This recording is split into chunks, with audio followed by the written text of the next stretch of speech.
Comment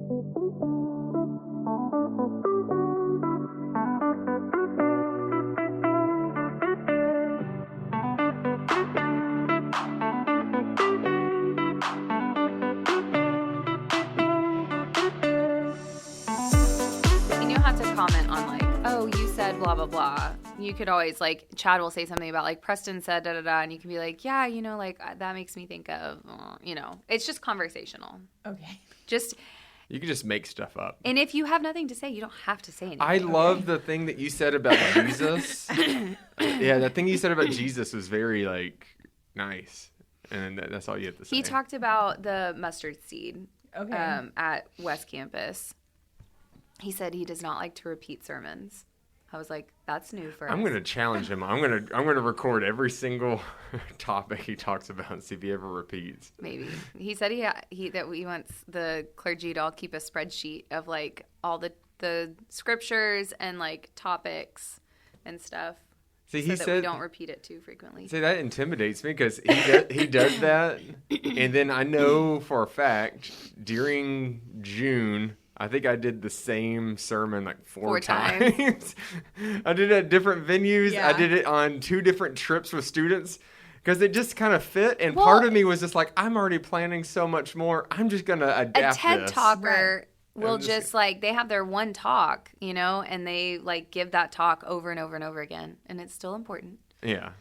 There's different ways of looking at it. Yeah. Anyways, so we'll do icebreaker question, and then like, which will be those little cards, and then we'll do go into like talking about theater camp. I think we'll just spend a good amount of time talking about like theater camp the week and the musical, and like you're the one who really brought this to St. Peter's, so like you get to talk more about like, you know, as far as I know, I don't remember it being here before you. They did it 1 year, like the year before. Okay. So you're keeping it alive, you know, so you get to talk about that. And then the performance, and Chad, you can talk about the Preston sermon, and we'll talk about the sermon in the element a little bit. And then we will have like, we'll wrap up when we kind of feel like the conversation's kind of wrapping up. We'll just move on to our ministry shout out, which is always just like different ministries of the church that we'll just say like, you know, it's not always like this is going on right now, but sometimes it's like, oh, this is actually happening right now. Mm-hmm. And then that's it. Yeah. Okay. Well, hey, everybody. Welcome to the Next Day podcast. Is that for real? Yeah. The next day on your discipleship journey. You just got to hear a lot of behind-the-scenes explanation of how the podcast works and all our prep that goes into it. Oh, my gosh. I told you he was going to do this. He just like sneaks over and hits this record button and no one knows. I'm Chad. I'm Christie. And we're joined by Haley. Yay. No, there's no editing. Yeah. We only have to edit out Christie's coughs, which there was probably like 5 in that whole little spiel you just did. I will probably. And yeah. So anyone who's still listening after the long explanation of like, well, here's the order of the podcast. We do this. And then we oh do my that. gosh. Yeah, maybe you can just like cut that down to the last 5 seconds. Nah. So we're explaining this because, Haley, this is your first time with us. Yay! On the That's podcast. correct. Yes, I'm excited to be here. I know. We always need to find more opportunities to get more of our staff members and more other people who are just involved in so much here at the church. So Haley is our what exactly is your children's choir director? Yes, yeah. So children's music coordinator, I guess you could say. But yeah, so I do all children's music here on the Kingsland campus. Yeah, yes. That's awesome. And I will say it's because of you that this song gets stuck in my head quite often, which is, I am the church, you are the church. We are the church together. Because of me? Because I sing it all the time? Yeah, she's known for just walking up and down the halls. Yeah, well, I don't know, but it's just from the 40th anniversary, our St. Peter's special thing, and like the kids jam went up there to sing that song, and I can't tell you how many times that pops in my head for some reason. True Confessions, that's like my least favorite hymn in the hymnal. Yeah. Really? Really? Yeah. Oh, that would be fun. What's your least favorite hymn? Yeah. Oh, yeah. That would be on my list. Those ones that have no rhythm to it. Like, Well, it's we just sang one. There's random hymns that have no, like, you cannot get into it because it's so all over the. It's We like sang jazz, one like the in, freeform jazz.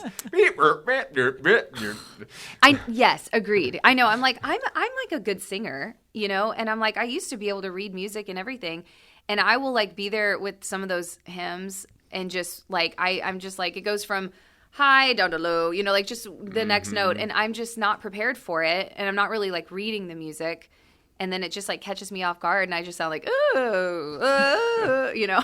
It just does not sound good. I'm always impressed when like the choir can make those hymns sound like really good. I don't care how good of a choir you are. Some of these hymns are just I'm sure the lyrics are beautiful, but I'm so distracted by like it just doesn't flow as nice as other hymns do. The composers were probably just like, I'm bored with like the regular like way of things. I bet it is. How about we do that then? Well, we don't have to do least favorite hymn, but like, what is your favorite hymn? Oh, a favorite hymn. Yeah, like, do you have a favorite hymn? If you can't narrow it down to one, you can mention two or something, because I know I'm thinking of two. Yeah, I've got several. I feel like Because He Lives is like really one of Because He lives. Come Thou Fount of Every Blessing. Come Thou It's at the top of the list. Hey, I could He's play gonna that on sing 'em harmonica. Oh, very nice. We'll have to do that one Sunday. know. Yeah, I do like that one too. Yeah. Yeah, I have to sing every one of these. So See, we sing some of these hymns, and even in contemporary worship. I know. Something I wish happens often. Yeah. Any others? I know for me, like my all-time favorite, because I'll just end up singing it, is "I Surrender All." That gets like, again, kind of like the "We Are the Church" song. that song gets stuck in my head like just random times. I just start singing it. And I love "How Great Thou Art." I love. Classic. It's number 77 in the hymn. Yes, it is. I have a fun story about that one. Oh. Well, you can tell it some other time. Do you want to? All right, we don't have to talk about it.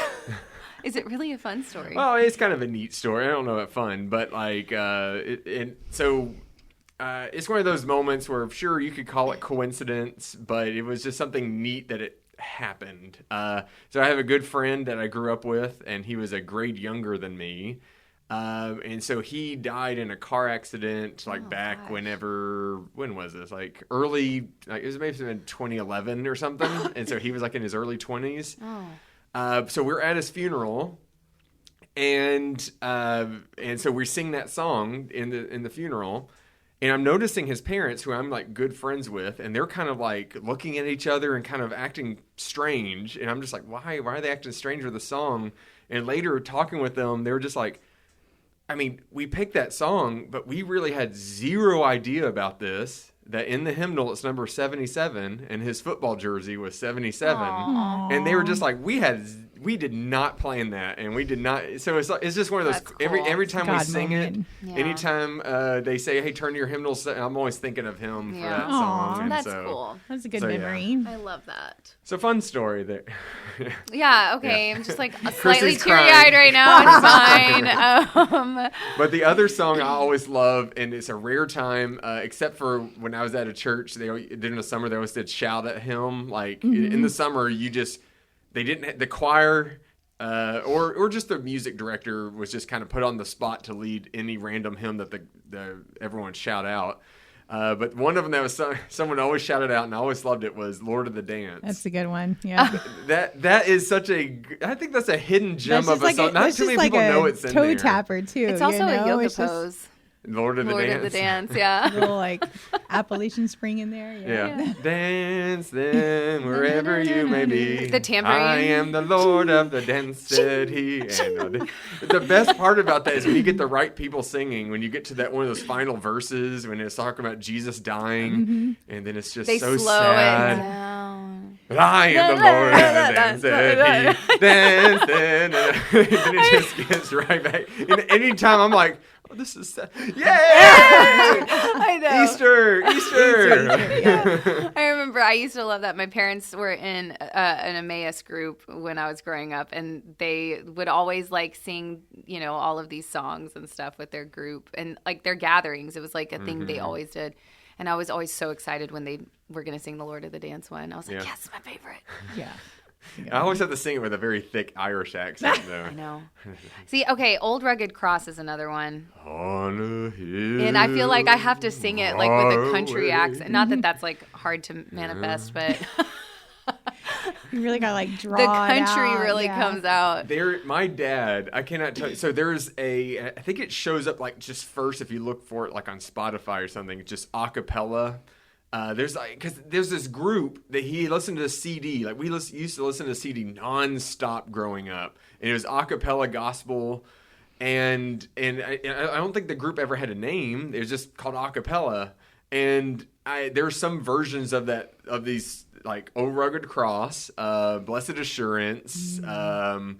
There's other ones where it's like those to me are like my favorite versions of those hymns because I grew up listening to them. Yeah. And now I've gone back to listen to some of it on Easter morning and all that. I'll just go back to listen to it just for the heck of it, and it brings back memories of just being like, I never understood why my dad got so into it, but it was really good though. Yeah. I love that. That's awesome. Yeah. So hymns, everybody. There you go. Yeah. If you want to listen to a good hymn, come to traditional service and the Element, and I'm sure even West Campus. I'm sure everywhere there's always these. These are timeless songs. Yeah. Now, if they are played in contemporary worship, they're going to have a weird bridge that's just thrown in there. Throw a bridge in there. You have to update it somehow. You can't just do the old fashioned. I know. I know. It bothers me. There was like I don't remember what song it is, but. The band was singing it one day, and I was like, this is Blessed Assurance. But, like, it didn't sound anything like Blessed Assurance. Oh, yeah. And then it had some weird chorus, and I was like, what was wrong with the original? And I'm okay with, like, ingenuity and creativity, but sometimes I'm like, no. Like, let's keep just keep it classic. There was, what was it? David Crowder had a version of a hymn and did, like, an updated thing, and it was really popular. I can't remember if it was Jesus Paid It All or something like that. And so it was like really popular at the time of David Crowder singing this hymn. And so our worship leader, Eric Henson, he's at Mosaic right now. But like when he was up at church camp, he was about to sing the song, but he was giving history behind the hymn. And he said, y'all know like the writer of this hymn died, but here's the story behind it. And everyone was like, David Crowder died? David Crowder. And I mean, all these students are like, oh my gosh, David Crowder. And he's like, no, y'all, I'm talking about the original hymn. I'm talking about the hymn that was written like a century ago. I'm not talking about like. Oh my gosh. And it really scared people. And it was just like, no, y'all, like David Crowder just sang it and updated it, whatever you want to call it. So I feel like that's like the new movement, though. Is like all these contemporary artists are taking the old hymns and like putting a spin on it and stuff. So it's interesting. It's good. See. Okay, like Phil Wickham. Yeah. Have you heard Phil Wickham's like "What an Awesome God" song? It's so good. I actually like. Is that our God? Yes, but it's just like the chorus, and it's almost like hip hoppy or something. Like, it's our super God catchy. Is an awesome God he reigns. Okay, I won't do that anymore. Was my face just like? You're like, what is Chad doing? No, it's really. I feel like this is like all the contemporary groups and bands are like doing that. There's so many. Hymns, like you said, like Big Daddy Weave did Blessed Assurance. It's like they take the theme of the words and they'll tweak it just enough so you're like, I know this, but I don't. Right. And but it's I know it, but in I their don't. style. Yes. Which I think is cool. Like I love the ingenuity, with all of that sometimes, but sometimes you just just want to sing Blessed Assurance. Yes. Like sometimes I'm just like, the hymn is fine. Like I say that every Christmas when there's like in a contemporary service and it's a Christmas carol being sung with, and here's the random bridge thrown in there. And I'm like, what is this? I've sang this song my whole life. I've never heard this. And it's just, oh well. But there's creativity in it. And, I do like, what was the Amazing Grace, My Chains Are Gone. Like, it's like now that's kind of become like a classic to me. It's really classic and to me, it's almost weird when we're singing Amazing Grace and you don't hear My Chains Are Gone. Yeah. But yeah, it's just a thing. Anyways, yeah, so Haley, we're so glad you're here. We're glad we could talk about music, something you're not used to talking about. Yeah, this is foreign to her. But yeah, we are glad that you're here because last week was theater camp. Yep. And I'm so glad that we get to do this. Because I don't know if y'all know, I was a theater major. Mm-hmm. I grew up on the stage and... Okay, I'll stop. I'm a Broadway baby. I am a student of the method. And oh gosh. I never could stand people who like went through all that stuff. I was just like, if you just can't be yourself and then go on stage and become a character, like, I don't know what's wrong with you. Like, you don't need to be the character all the time. Theater problems. Well. Anyways, but I'm so glad that we get to do this because theater is so fun. And this is this chance for children here at the church. A lot of them are already part of Kids Jam. Right, yes. And then, but they also get to add in this little acting component and all this other dancing parts and this. So tell us a little bit more about, like, we already kind of heard a little bit in the brief summary that Christie shared, but like kind of the history of theater camp and then also what our production was this year. Right. So this is my 5th summer to do a theater camp musical. And this summer was based on Daniel, and it was titled Danny and the Shacks, and it was so much fun. Danny and the Shacks. Yep, that's right. I would mention that to so many other people, and they go, "You know what? I sang that too." And it's like something about that title. Yeah, I think that they kind of did that on purpose. Yeah. But it was so much fun. It was a pretty intense musical, but it pretty much went through the whole story of Danny and Daniel and Shadrach, Meshach, and Abednego, how they get captured by the Babylonians and they get thrown in the fiery furnace, and Daniel gets thrown into the lion's den. And it was just so cool to see the kids learn this story, but then also take on the story to then teach it. Yes. And it was honestly really rewarding too as a director to have the congregation come back at the end and be like, the story came through, like we were able to follow along and it makes sense and all of it come together, and that was really cool. To see it yes, in a new light. and that was so cool because I think the sometimes magic of theater, live theater. Because sometimes you worry, like, is it coming across? After you study it all week, what to hit and everything. But you've been studying this for like months, right? Right. So the process for theater camp starts with me literally as soon as Christmas is over. So this is something that I've been living and breathing since January, February. It was one of those rare, really cold days, and she was like, "Man, I wish I had a furnace that's just fiery." That was the inspiration. Totally. Shadrach, Meshach, and Abednego. Yeah, but the kids have so much fun and they take it so seriously. They are dedicated, and they know their stuff, and they're always every week, Miss Haley, we should do it this way. Should do it this way. Don't do it this way. So they're coming in with their actors. Yeah, they're coming in with their ideas and their suggestions, and they create the costumes and everything on their own. So. That's awesome. Seeing them come in with like the ownership of it as well is really fun. That is important because they need to have fun and have that ownership, because I've seen plenty of times where, now this is at previous churches, not here, but it's even been like with youth choirs and even like, I guess, children's choirs, but you could tell the people up there are just like, amazing. They're not having fun at all. Right. But y'all's group was just having a blast. Oh yeah, you could tell the kids up there were just how can you living not? Their lives out. Yeah. How can you not like have a blast with that? Like it's so good. And I think like I look back on my life when I was growing up in my church. We had something called Godly Play. It was like one of our Sunday school classes. Was called Godly Play, and it was literally like you would put on these little like performances, just within your Sunday school class, but it would be like we're working on the story of like Moses and being like sent down the river in a basket, or whatever, and like that was just this part of the story or something, and so we'd like go out to the rapids, and then Christie was volunteered to be Moses, right? But we'd like create the whole like set, and like and it would be like not just in one day. We'd maybe spend like a month, just like that would be the story or like different parts of the story, and then we would have like costumes, and then we would like put the production on, but it would just be like in Sunday school.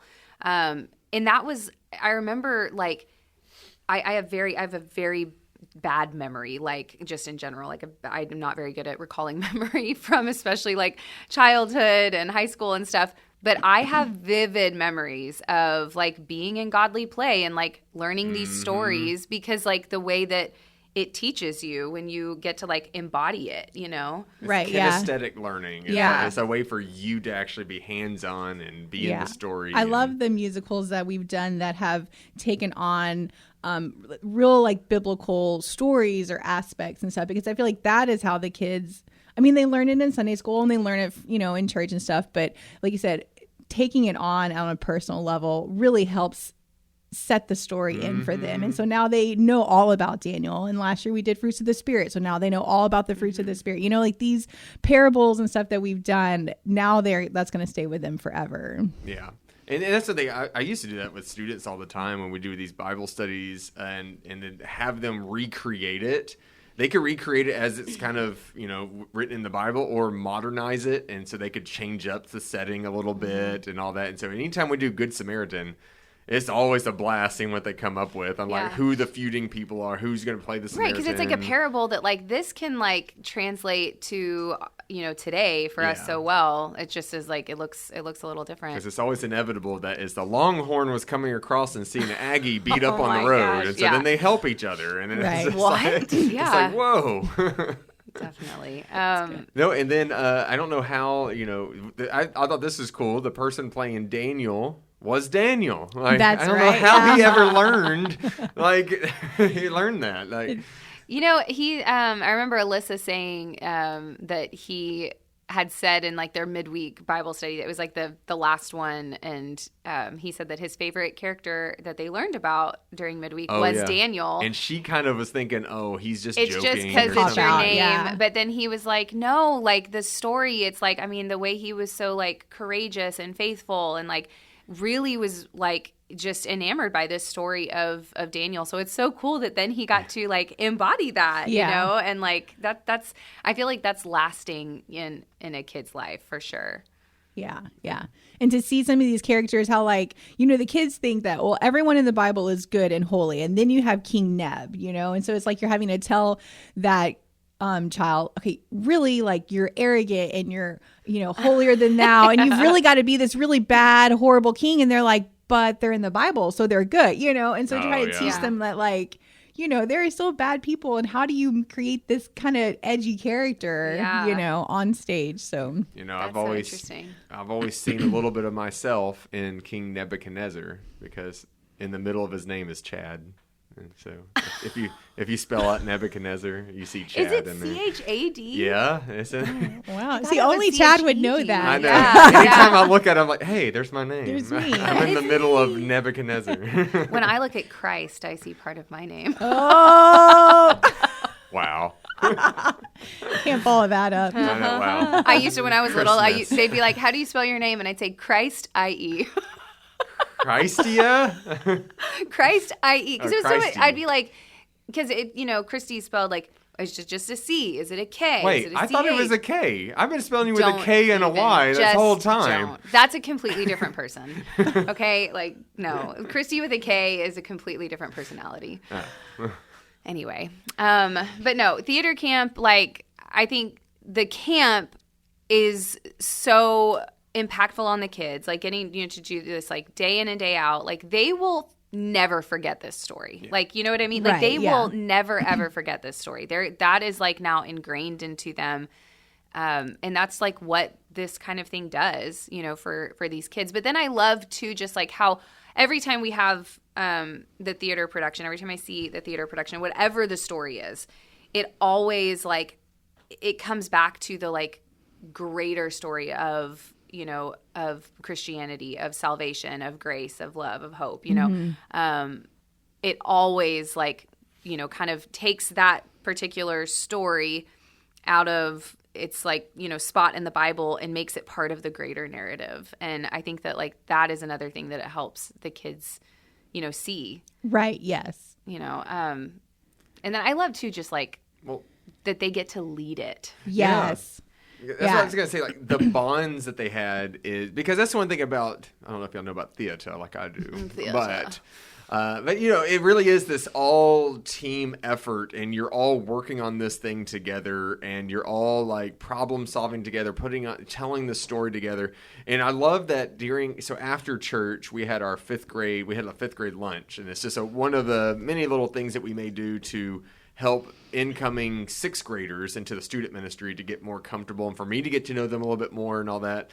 We're trying to play like a get to know you game. And then most of these 5th graders were in the show. And then they just randomly just started singing, and they started doing the dances to it. And it's almost like you couldn't stop them because they were going to finish it. And then you could see the few 5th graders who are not part of it, and they're just like, what is going on right now? But I mean, it is really cool to see these kids like just connect on such a deep level. You know, like some of them, yes, have known each other for years, and they've done this summer after summer. But some of these kids maybe only show up for the summer, or they're brand new. And yet within those 5 days for 3.5 hours a day, they're like blood brothers, and they're a unit, and they're together, and I love that. They're just going to go off and take over the world. So Chad, get ready. Oh yeah. Yeah. I know anytime like there's a new crop of 6th graders coming in, Alyssa's like, oh, beware. I'm like, oh no.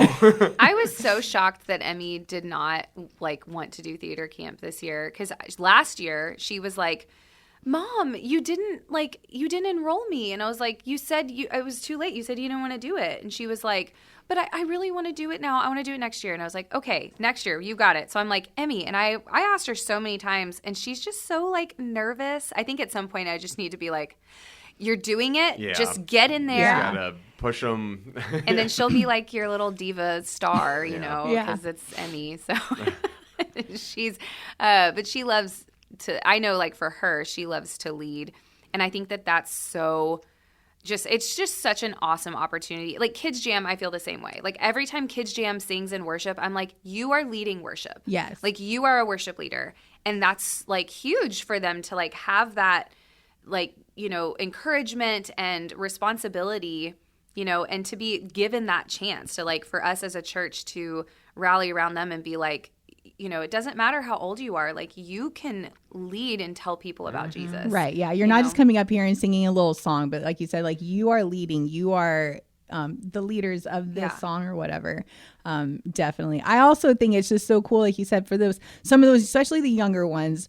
But they'll come in and they're so nervous, or they've never done it before. And then after they've done it all week, I can't tell you how many little kinder and first graders at the end of their performance yesterday was like, Miss Haley, are you doing this next year? I want to have a part. You know, like they're already committed, and they, you know, it's like they see it come together and they're like, I want to do that, you know.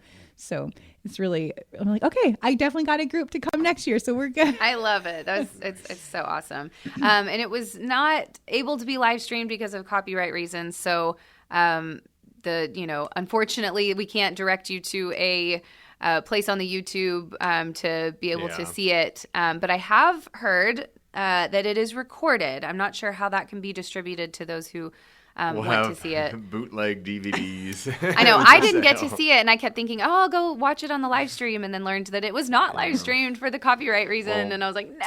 But you know what? The part of that is the beauty of live theater. A theater. Right. It's not meant to be recorded. It's to be experienced. I know.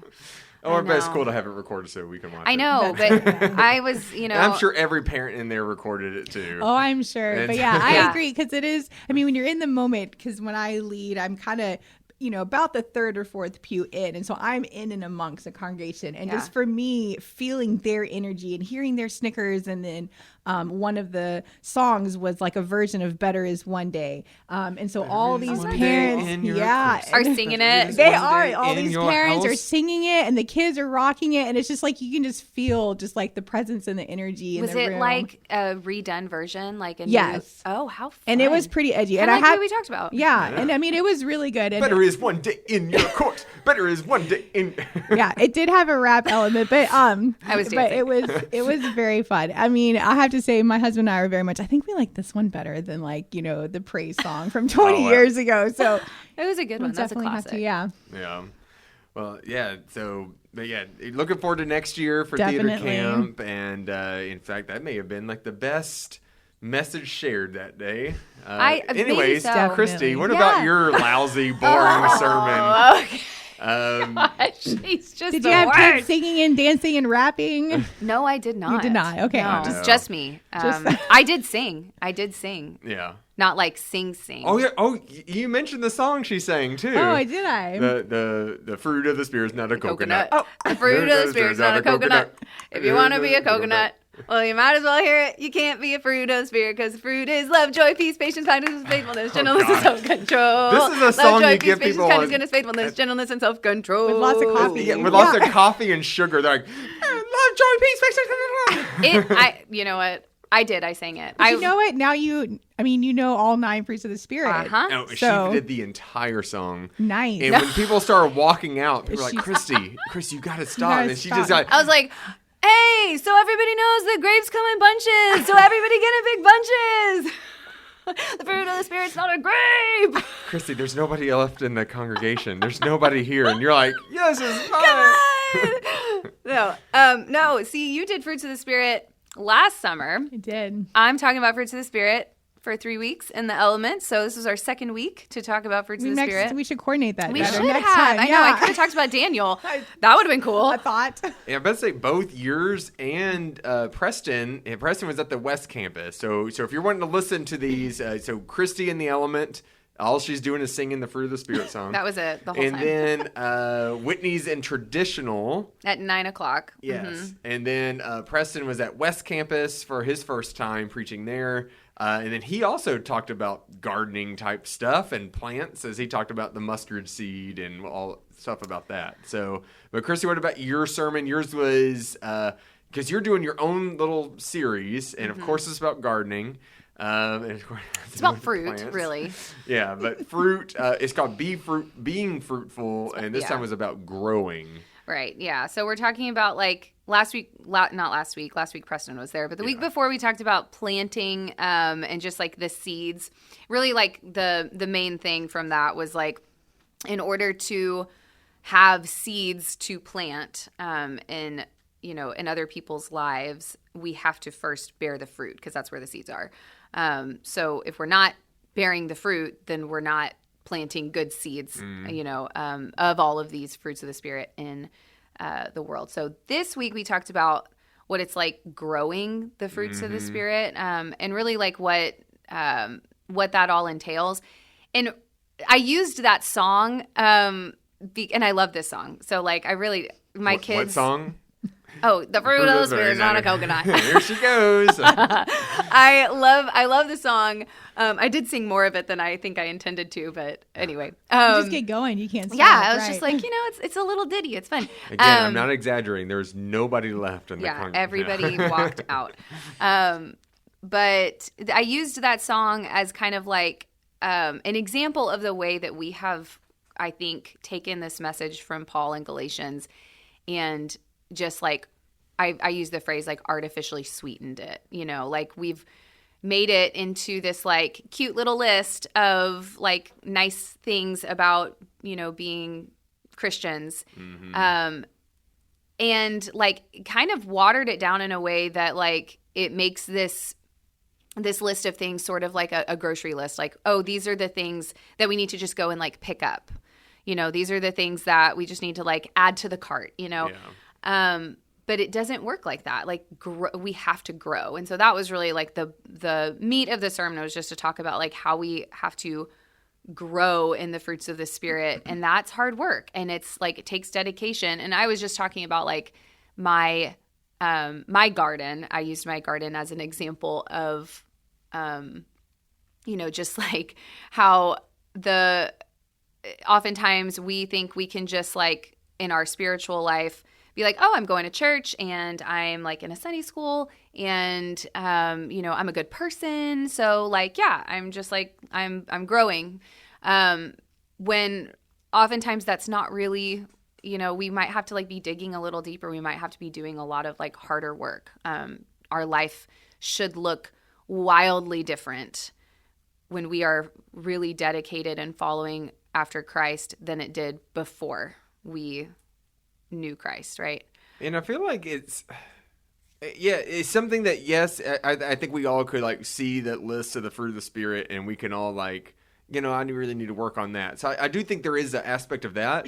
But I also think it's just a way for you. I've always tried to encourage, like with students, and I've tried to tell them, hey, where have you seen the Holy Spirit at work? Where have you seen God at work? And if they ever, well, what does that mean? Like, I haven't seen a big hand from the sky come down and do something. Like, well, no, but like, where did you see love? Where did you see kindness? So it's almost like when you see it in other people, that's where man, God is at work in that person. Because really with all because it spans a lot. Because I thought of this thing, because it's not a shopping cart, even though, yes, I think we can all work on it, right? But I've known people who are the furthest thing from joy, but they could be the absolute most generous. Yeah. And from their generosity, and you see from their goodness, like, and how they want to help people, but they will be the grumpiest, just the most unpleasant people to talk to, but they do care and they do love, and you see, man, you know what? God is at work in that person. I see that through what they just did, through that gift that they just gave. But then other people, you'll see, man, that person is very joyful. Man, look at how much they love life and how much they share that with other people. Very stingy. Yeah. And they're like cheapskates, and they won't give a dime and all that. But I like the idea of like the shopping cart, right? Because it's easier to be like, oh, I just need a little more love, or I need a little more self-control. And then, but you can't do that, right? You have to work at it. And you need more Jesus. Right. Well, then I think people like try to be like, well, I'm just going to be more self-control or be more faithful. And then it doesn't work, or they don't succeed. And they're like, oh, I'm just not going to do that, and they just give up on it instead of being like, wow, I do need more work in that area, and then kind of turn into just like, I don't know, not like their little pet project, but you know what I mean? They're just like, realizing that I am insufficient in that. So I need to do more, as instead of just being like, no, I'm just not going to do that part. I woke up this morning. I got 7 of the 9. That's good enough. Yeah. 7 out of 9. I woke up this morning saying, I'm going to work on being more patient. And then I got in the car and I got stuck in traffic, and it just, nope. And like working at, it's out. I think like part of this too, though, is remembering that like we don't like grow this fruit on our own. It's not us. Yeah. We like, it's this partnership of the Spirit, right? It's this partnership. If we're like, I need to practice more patience, or I need to learn how to be more joyful, there is a partnership here of like you and God, right? Like doing this work. You, like have to do some of this. If you're like practicing patience, it might be things like, I'm going to take a deep breath before I respond. Every single time I'm just going to take a deep breath. I'm going to count to 4 and then I'm going to respond.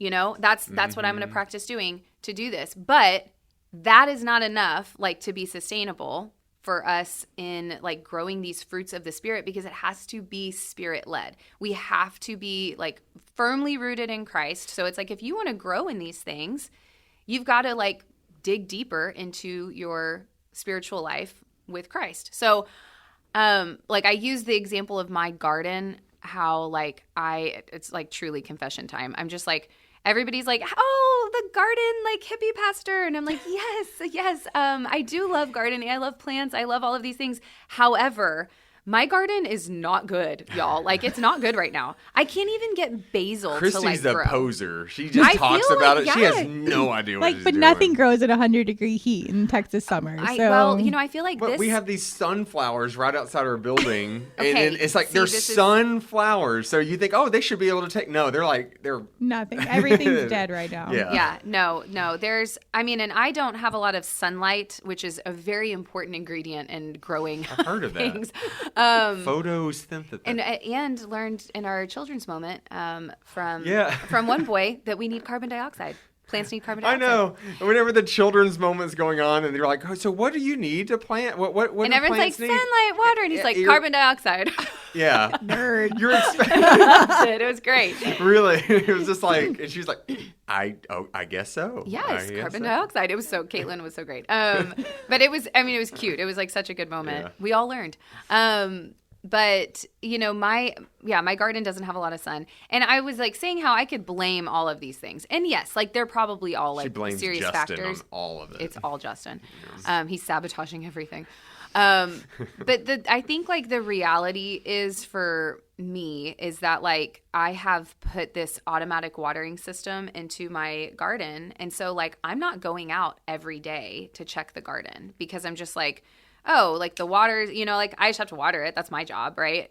And it's not just that. Like I have to be out there like tending to the plants and pulling the weeds and pruning, the dead things off of the plants that are not producing as well, and noticing like, okay, this is happening with the leaves, like they're this color. Maybe I need to like add more nitrogen to the soil, or maybe it needs more calcium, or something. They need more carbon dioxide. So you're like,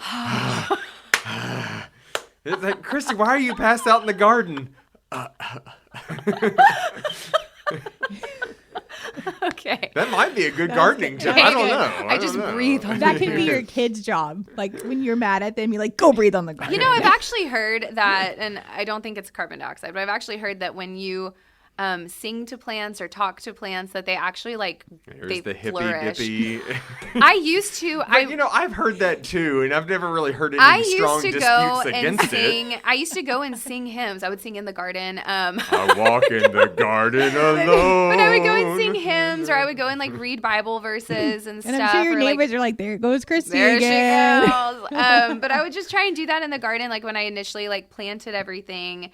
And not like this season. And I just feel like it's so evident, like that I'm not giving the enough care and attention to my garden. And it's like when I have the time to do it, I'm like, I just like want to do these other things. Or like I've been really busy at work. Like, I mean, we've been really busy. It hasn't been that bad. Yeah. Summer's just relaxing. We've been really busy, and like the weather it's been like raining like crazy, or it's like hot, or it's just like weird, or there's mosquitoes. And so it's just like all of these reasons that I'm like, I'm not going to go out there today. And I feel like we do the same thing with our spiritual life, and we're like, I'm just too tired. I'm not going to go to Bible study, or like, I don't want to read scripture. I don't want to like spend time just quietly praying. Like I just want to watch this mindless TV show, or like I've just been really busy, and like, my kids are in like a million different things, and like I don't have time for this, right? Like it's just, we make so many excuses and then think that like, okay, well, but I'm good. Like I believe in Jesus. Yeah. And we put our spiritual life on an automatic watering system, The garden, like your garden is still there. It's there. It's there. It's now, like is begging it to be careful. Is it producing the fruit? Is it like I did grow a cucumber, and I didn't mean to. It just happened. Oh, so nice. One cucumber. Yeah, that'd be just very good. Now you just have to wait for it to turn into a pickle, and then I've grown like a cucumber, several okra, which was kind of surprising because they need a ton of sun. And out of nowhere, a pineapple. And she's like, how did that happen? Green beans, some other stuff, but it's there. Yeah. But is it doing what it needs to do? And it kind of reminds me of Jesus and the fig tree and all that. It's just like, this tree is there, but it's not fulfilling its purpose. It's not living into what it really needs to do. Same thing when we talk about the different soils, like the parable of the sower and all that. It's like, the seed that fell in the rocky soil, I mean, it grew. Right. Like, so it's there. That whatever plant it was, it grew. That's good, right? Right. But the root system isn't good. And so it's not you really... You could have transplanted it. Yeah. I wish we did that at UM Army. They transplanted a tree. 2 trees. And I was just like, this is so weird to me that you could uproot a tree, move it over here, and plant it, and it'll be fine. If it's early enough, yeah. Yeah, it seems so interesting. But, we're meant to thrive, right? Right. It's like a Casting Crown song. But like we're not meant to just grow and just for the sake of growing. We're meant to like so much more and if you mention a song, you have to sing it. Oh, I do? And, It'll come to me in a minute. And like, that's the whole thing with the fruit, right? Is like that is the sign of a thriving tree, like, or plant, whatever, is if it's able to bear fruit. Like if, I have an orange tree in my backyard, or it might be a lemon tree. I'm not really sure, but I don't remember. It was planted. Just be careful when you get the lemonade. It's not be a little orangey taste. It starts out green. They start out green. That's a lime tree. That's a lime. Well, no, they don't have any. No, oranges start out green too, and lemons. Oh, okay. But they don't. It hasn't produced anything. It's been planted. It was like a baby tree, and it produced. It was originally Meyer lemon, but I think it was grafted. So it might be an orange tree. It might be a lemon tree. I'm not sure. You made a lorange. It might be a orange. Yeah, I don't know. But it's definitely not strong enough to bear fruit. It's not thriving. It's right now, it's really just surviving. It like survived somehow. It survived 2 very cold winters, or 3. And it has, it hasn't produced fruit, right? It has a lot of growing to do before it is able to produce that fruit. And it's not just singing like, to it enough. I'm not singing to it. But that's us, right? Like we are not able to produce fruit when we are not growing in Christ, when we're not like attending to our spiritual life in that way, in that partnership where like the Spirit is growing in us. Like we're not responsible for the growing, but we are responsible for the care and attention to the growing.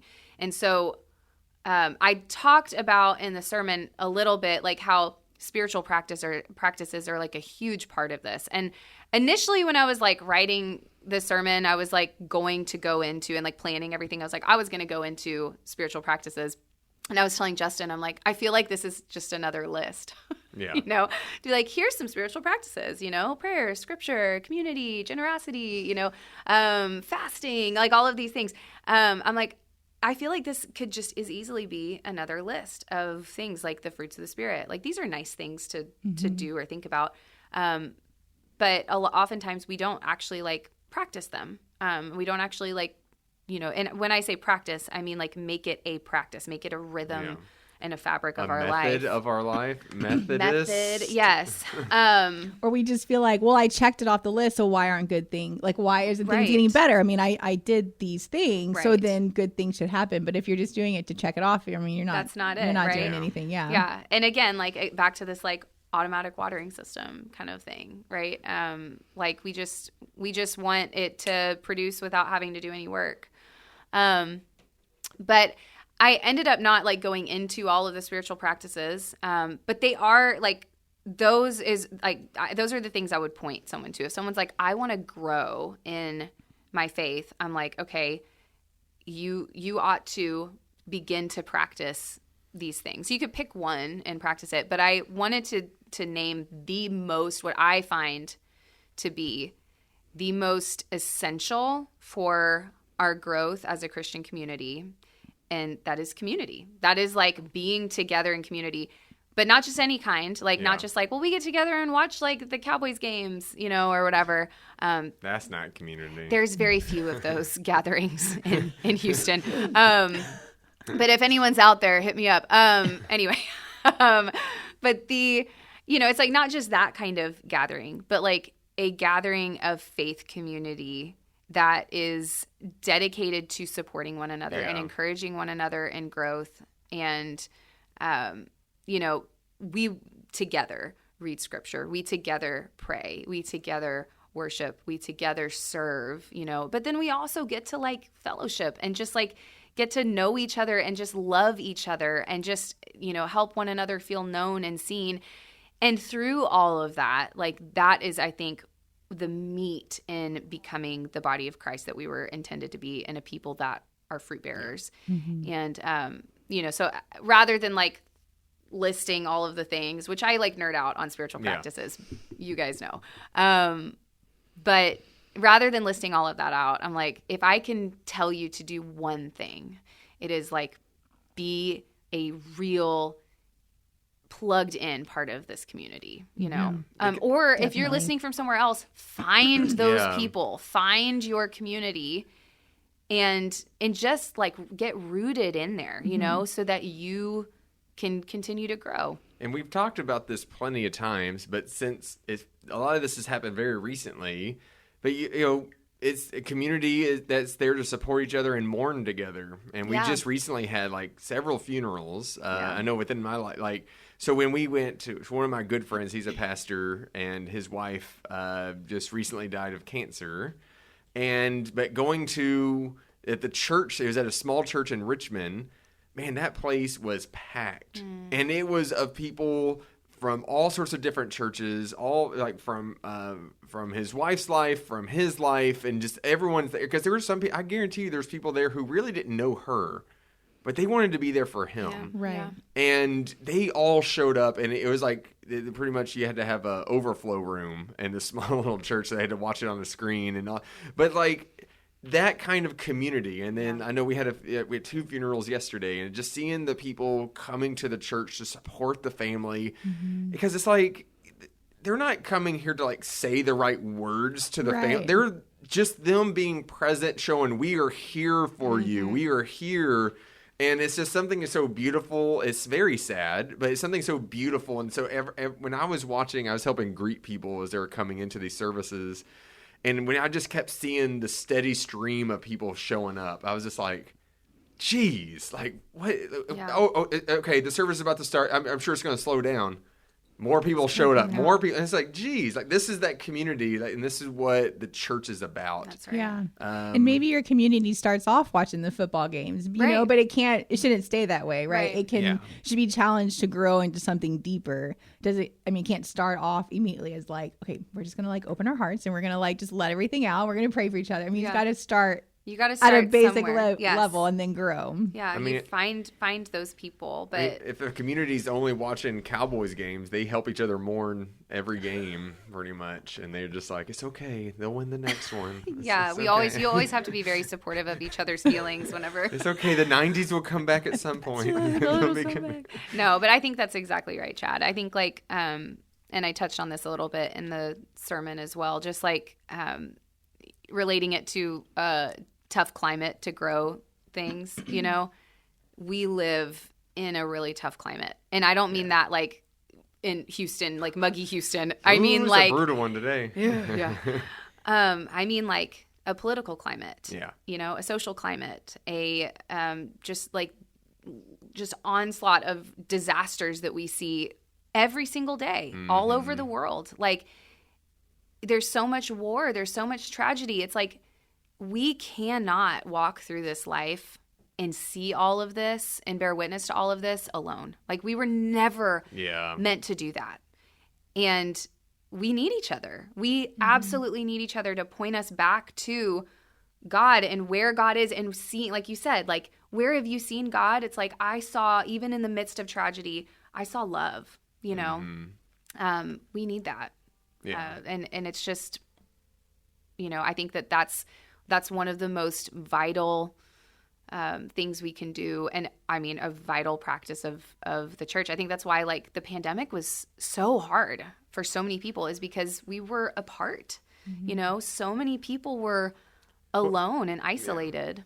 But we were apart, but like at the same time, it's like, you know, we as the church, we found creative ways to connect with each other. And I think, no, but that's the thing, like that really helped people when we still connected some way. Yeah. It may have been in a different way, but I think the pandemic really showed when people really did isolate themselves, just completely shut out, like then you see the damage that caused where they just kind of, it really hurt them, and it really caused them to build up, like, whether it was hate in their heart, it really caused them to build up like all this distrust and all that. And it's just like, man, if only you had like this good community of people to talk to when you were frustrated and you're angry, you know, like you could still go to somebody. But your sermon was really good with that. And I do think that, yes, not doing another list, but like that community thing is so important. And I think that's something that Preston was really trying to press as well, is just this idea of like, hey, there's so many people here that we could be in community with. And it was funny, if you do hear his sermon in the West Campus, he was just talking about the most famous chairs in all the... because, you know, the West Campus got their new chairs. The chairs! It finally arrived. Yeah.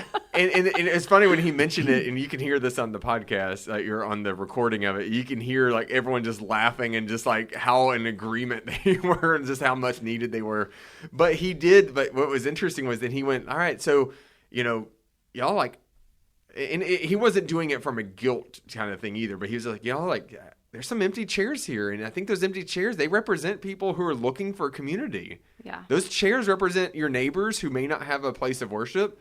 Those chairs represent people who are going through a hard time right now. These chairs represent like, and so it's really kind of nice. And they're comfy. They're ready to be sat upon. Yeah. and that's the thing, like, because, you it gets tricky, and I get uncomfortable with church when you talk about numbers and all this, and because it's not that, but there is something about what you said, Christie, about this. Here's what community can do for you. Mm-hmm. Here's what community can do for all of us. That's the reason why we want you here. That's the reason why you should get plugged in with a church and a faith community somewhere. So that it doesn't even have to be here. Like we said, maybe you're listening. Maybe you're one of our Belgium listeners. I don't know. Because that does show up in our stats. We have some listeners in Belgium. Hey. Hi. Shout we out. should learn how to say hi in Belgium. What is it? What are they? Is it Belgium? Hi. I know Germans. Hallo. Is that? Hallo. I know. I know Guten. Yeah, Guten Tag is good day. Guten Tag, yeah. That's yeah. Guten Nacht is good night. Anyways. but it really is like having that good community somewhere is so beneficial, and that's what really helps you grow. Mm-hmm. And I'm sure there's all sorts of stories of plants that help each other grow as well. Yeah. Didn't you mention some of that? I did. Yeah. Companion planting. Yeah, some plants really do help each other. It's not like weeds can hurt and all that, but some plants actually help other plants I had grow. some people that were like, I never knew that about like the plants, but there's a lot of examples. But like the corn stalks, it's and I just think I have green beans growing in my yard that actually have grown, but I have like them trellis up, but they like to climb pole beans. But you can plant them amongst the corn stalks, and then they just kind of vine around the stalks. So it like provides somewhere for it to climb, so it helps the green beans stay strong. But then it also puts more nitrogen into the soil, which the corn needs to grow, and so. They help each other, and I love that. And then like basil and tomatoes, I mentioned that. Yeah, you mentioned, I was just like, wait, tomato basil soup? Like it's like tomato and basil goes they together. Go together. Yeah. But they like grow together, and they end up in the same soup together. They do, and they taste so good together. They complement each other so well, and the basil is, an herb that herbs like just help repel pests like in general. So if you have like pest issues at your house, just like plant some herbs around. Any of them really, but basil helps repel like a specific worm, the tomato hornworm that will come and be a pest and like eat all of your tomatoes, or just make holes in them, and then you can't eat them. So they just help each other, and I think it's a little bit nuanced for the garden because it's like certain plants are better for each other. But people are like that a lot too. Like you've got to find your people, you might come to St. Peter's and it's just a big sea of like a lot of different Sunday school classes, life groups, ministries and all sorts of things. But there is a place where you belong. You could go anywhere and be welcomed, but like finding that place where you belong, where you are thriving is so important. And it's here. It is here somewhere. Yeah. Well, so make sure y'all listen to Christie's wonderful sermon on the element. What? It is. It's delightful. You called it wonderful. It was wonderful. Thanks, Chad. It was. Make sure you listen to all the other mediocre sermon. No, but listen to Whitney and the Traditional, and listen to Preston over at the West Campus. Because he does go more into like the mustard seed. We're not going to get too much into it, but he does. I will just say, like, he talks about it in a way that I never heard about it before, and how like back then people would just see that as a weed, as this nuisance of a plant, and yet Jesus uses it for this beautiful imagery. So that's something cool there. I do have mustard seeds growing in my garden. Okay, the seeds are growing. Like the plant has gone to bolt. And now it's seeds, and I'm like, are these like the mustard seeds? You're gonna get a tree, and you're gonna get a giant tree. That's maybe. I don't know. I don't need another giant tree. I gotta pull that thing out. I know. Tell me, is this a dumb question? Like, how does mustard come from this kind of mustard? Like seeds. I don't know if it's the same. I don't know. Seed? It does. So yes. like you just the tiny little seeds, you like mash them up, they turn yellow, and then you put them on sandwiches and whatnot. Yeah, you mix it with vinegar. Oh, okay. That's kind of how it. Okay. Yeah. I was always wondering, like, I don't know. It's you guys mentioned mustard seed. I'm like, okay, but is this a dumb question? Does mustard actually at come its basic from... level, there's dry mustard. I mean, you can buy it. It's like ground. Yeah. Oh, okay. But it comes from seeds, like mustard seeds. Okay. And you like a mortar and pestle and not from the grind it up. Not from any other part of it. Okay. All right. Well, I learned something today. There you go. Yeah. Yeah. And we got about a year, but like keep an eye out for the next theater camp registration, and the next time that your kid gets a chance. What's the age range? Completed kindergarten through 5th, so elementary age. Yeah. So nice. All right. Our ministry shout out is an event that's happening right now. It is Special Needs Camp. Special Needs Camp has been going on for a while. It's a good St. Peter's tradition here. So in a way, it's kind of like they do the same theme as VBS. So live it out. Live it out. Hey. Oh. You have to live. Okay. There's a lot of musical interludes. There is. I like it. This might be our most musical episode. But yeah, Special Needs Camp, it is for pretty much all ages. It might be elementary all the way up to adults who come here. And for anyone who has special needs, no matter what their ability is, and they get to be all around the campus for camp. They get to do crafts, they get to play games, they get to sing songs, they get to do all this stuff. It is very energizing here because of that, and because we have a lot of volunteers, adults and student. We have a lot of student volunteers because they love helping out with this. And in my head, I'm always thinking, there's something to be said that they want to help out with this. Because I know if I was, to be completely honest, when I was younger, I don't know if that would have been my first choice to volunteer. Because I don't know, but it's so beautiful seeing the community built here at Special Needs Campus. So Whitney and Kelly Dye and everyone else is working really hard this week. It goes today, Wednesday, and Thursday. So be in prayer for all those. It's really fun, and it's just this great thing for all the families to share how much this means to them, that they get to go and just be a part of camp. And some of them, they don't get this opportunity. No, yeah. And the parents are caretakers and all of that. Like, it's so meaningful for them, because they are able to know that, like, their child or, whoever it is that they're caring for, but that they are, like, having so much, like, having the time of their life, the best time at camp, that they're being cared for and just so well loved. And that is such a beautiful gift of rest that is given to those people. And it's safe, because Whitney is definitely telling us, we're on lockdown. Y'all cannot go into this building. If you go into this building, you have to do this. Oh, we have these doors locked. We have. It's like a whole thing. We get emails. Yeah. Like, so they're safe. They're having fun, and so it's just great. So and it is kind of the last of the last hurrah ones summer that we're organizing. There are some other things happening, but like the last of our staff and everything kind of organized. It's the last of our kind of camps. Yeah. So really cool that we get to have that. So that's our ministry shout out. And Haley, it's been so great to have you. We hope to have you on. We hope you come back. Hopefully sooner than the next theater camp. She's also liturgist quite often. Yes. So she can always come back and